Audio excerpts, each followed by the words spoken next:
வணக்கம். இது நம்ம கிச்சனில் நம்ம பீட்ரூட் ஸ்டீம் குக் பண்ணி கறி பண்ணுறதை காட்ட போகிறோம். நான் முன்னாடியே ஒரு வீடியோ போட்டிருக்கேன். அது இதில் மெத்தடில் போட்டிருக்கேன். கல்யாணி அப்படிங்கிறவ வந்து கேட்டிருக்கா, இந்த இதுமாரி பண்ணி காட்டுங்க அப்படின்னு சொல்லியிருக்கா. இது வந்து குயிக் வெர்ஷன், டக்குன்னு பண்ணிடலாம் இந்தமாரி மெத்தடில் பண்ணினா. நான் எண்ணெய் விட்டுருக்கேன், கடுகு பொரியணும். இதில் வெங்காயம் மட்டும்தான் பண்ணுவேன்னா அப்படின்னா இல்லை, தக்காளியும் போடலாம், நிறைய காய்கறிகள் கலந்து பண்ணலாம். பருப்பு போடலாம், பருப்பு இருக்க சில்லு பழமாக வேக வச்சுட்டு அந்தமாரியும் போடலாம். தேங்காய் வெங்காயம் அந்தமாரி போடலாம். வெங்காயம் இல்லாத வெறும் தேங்காய் மட்டும் கூட கலந்து பண்ணலாம். அப்புறமா அந்த தனி பொடி காரப்பொடி தான் போடணுமா அப்படின்னா அது மட்டும் போடலாம். இல்லை அப்படின்னா நம்ம கத்திரிக்காய்க்கு ஒரு வறுத்து அரைச்சி ஒரு பொடி வச்சுருக்கோம் இல்லையா, கத்திரிக்காய் பொடிக்கு, அந்த பொடியும் இதில் போடலாம். இப்போ வந்து கடுகு நல்லா வெடிக்கிறது. இப்போ நான் உளுத்தம்பருப்பு இதில் போட்டுக்கிறேன். இதுக்கு தாளிப்பு வந்து இவ்வளோ தான், ரெண்டே வந்து கருவேப்பிலை வந்து ஆப்ஷன் தான். இப்போ இது வந்து உளுத்தம்பருப்பு நல்லா செவந்து வரணும்.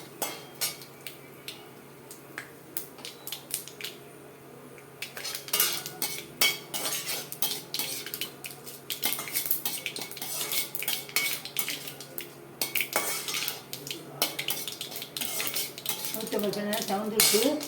இப்போ நம்மளுக்கு தேவையான வெங்காயத்தை போட்டுக்கலாம்.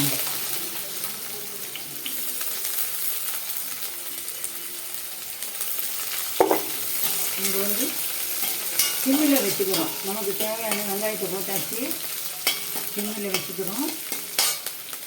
இப்போ இது வந்து இதனுடைய தனி மிளகாய்த்தூள் ஒரு அரை டீஸ்பூன் அளவுக்கு நான் போட்டுக்கிறேன். அப்புறம் மஞ்சள் பொடி. இப்போ என்ன சிம்மில் ஏன் வச்சுக்கணுன்னா இந்த பொடியெல்லாம் கருகி போயிடும். அப்புறம் அதுக்காக மஞ்சத்தூள் போட்டாச்சு, தனி மிளகாத்தூள் போட்டாச்சு. இது வந்து ஒரு அரை வதக்கு வதங்கி வரணும்.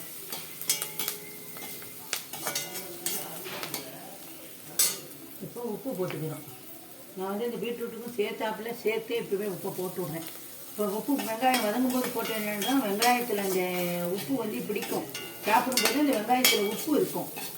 இல்லைன்னா இதில் தான் உப்பு இருக்க மாதிரி வெங்காயத்தில் உப்பு ஒட்டாமல் இருக்கும். இப்போ வெங்காயத்தில் உப்பு போட்டாச்சு. இப்போ இந்தமாரி நான் ஸ்டீம் குக் பண்ணி வச்சுருக்கேன்.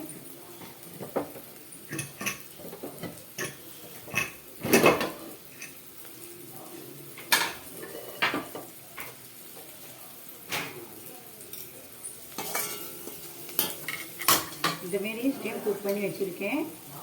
இதோ இந்தமாரி போட்டுக்கலாம்.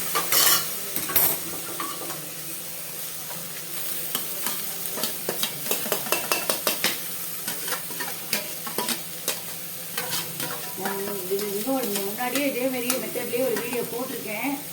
இங்கே பாருங்க, கல்யாணிங்கிறவ கேட்டிருக்கா இன்னொரு இதை பண்ணி காட்டுங்கோ அப்படின்னு. நான் அதனால் இந்த வீடியோவை போடுறேன். இப்போ வந்து நான் இது 5-6 விசில் விட்டுட்டேன். அதனால் ஜனமும் இது வெந்துடும், ஒன்றும் பிரச்சனை இல்லாமல் வெந்துடும். ரொம்ப நல்லா இருக்கும். நம்ம பீட்ரூட் சாதம் பண்ணலைன்னா குயிக் வெர்ஷனில் பண்ணிங்கன்னா இது கூட பண்ணலாம். நல்லா வதக்கிட்டு அதுக்கப்புறமா சாதம் பலன்னு ஆற வச்சு இதில் போட்டு நல்லா நீங்கள் விட்டுண்டு சாப்பிட வேண்டியதான். இதே பீட்ரூட்லேயே உங்களுக்கு துவையல் வேணும் அப்படின்னா இந்த மாதிரிலாம் தாளித்து கொட்டாமல் பீட்ரூட் வெங்காயத்தை வதக்கிட்டு அது கூட உளுத்தம்பருப்பு, மிளகாய் வத்தல், பெருங்காயம் வைக்கணுங்கிற அவசியம் கிடையாது. ஒரு கொட்டைப்பாக்களவு புளி இல்லைன்னா தக்காளி இதெல்லாம் வதக்கி நல்லா வச்சு அரைச்சாக்க பீட்ரூட் துவையலாக வரும். நான் இதில் இன்னொரு கல்லெண்ணெய் விட்டுக்கிறேன்.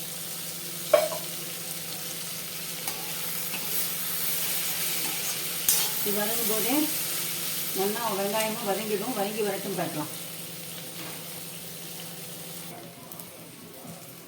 இப்போ நம்ம பீட்ரூட் கறி வந்து வெங்காயம் போட்டது ரெடியாக வச்சு நம்ம இதுக்கு தேங்காய் போட்டுக்கலாம். தேங்காய் போட்டு தான் ஒன்றும் அப்படின்னா அப்படிலாம் ஒன்றும் கிடையாது, நம்ம விருப்பம்தான்.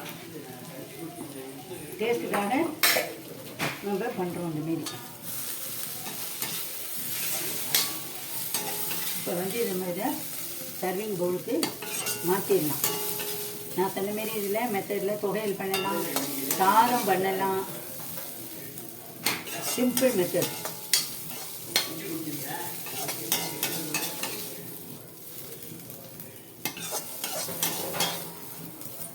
இதுமாரி பண்ணி பாருங்க. உப்பு சட்டி போட்டுட்டு ரொம்ப நாளை வதக்கணுங்கிற அவசியங்கள்லாம் கிடையாது. ஆனால் வெங்காயத்தெல்லாம் ஸ்டீம் குக் பண்ணக்கூடாது.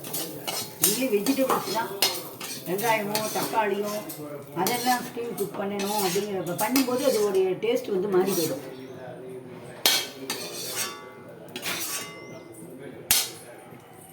நீங்களும் இதுமாரி பண்ணி பாருங்க. நன்றி, வணக்கம்.